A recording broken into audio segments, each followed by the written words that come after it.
I have somehow learned that there is a particular loan relating to food that you took. Yeah. And I raise these things because many people in South Africa are poor and they could be inspired not to lose hope no matter their circumstances if they were to hear your story, considering the position that you have been nominated for. Tell us about that loan. Thank you, Chief Justice. When I finished matric, I was quite confident that I would get what used to be called then exemption, and therefore would qualify to go into university. I didn't think I would have a problem with getting that, and I was confident that I was going to get a bursary too. But my problem was that at home, the situation was quite bad. My mother had stopped working 2 years before my matric. She had lost her job, and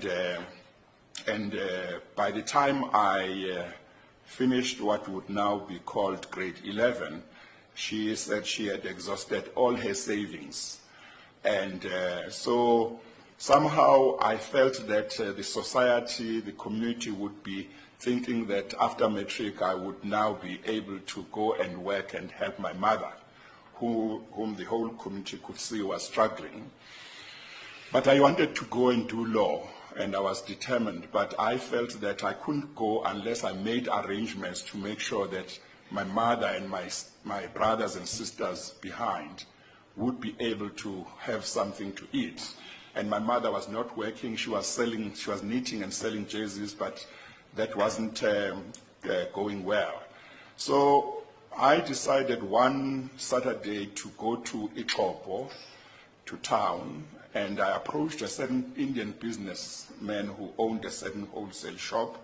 I told him my story, said I wanted to go to university and study, but this is the problem. Is there any way he could give me a loan which I would use to support my mother and my siblings, so that after I'd finished my degree, I could then pay him back?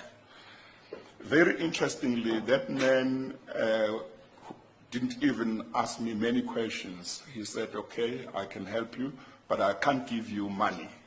I'll give you a voucher, which you must give to your mom. Once a month, she must come to my shop, and she will be given groceries up to the value, I think it was 20 rand, if I'm not mistaken, 20 rand or 40 rand, but that was a lot long of money time ago. back then. Yeah, it was quite some money then. And he said, until you finish your degree, this is what we'll do, and then you can repay it after your degree. So I was very happy. He didn't ask me to sign anything. He just took my word. And my mom could not believe it when I came back from town and told her that I had been able to make arrangements so that they would be able to have groceries while I was studying.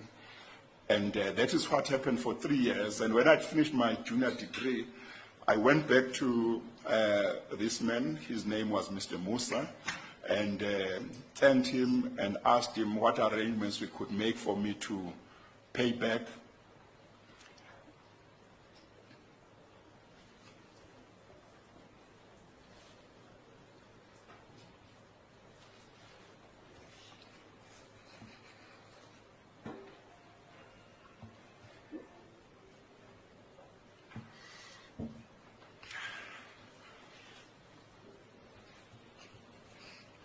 Sorry, Chief Justice.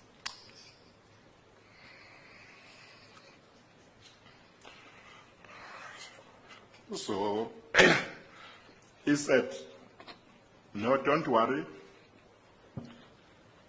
Just do to others what I've done to you. And I thought that was very important. And in my own small way, I tried to do that. Until now. Yes, Chief Justice. Now,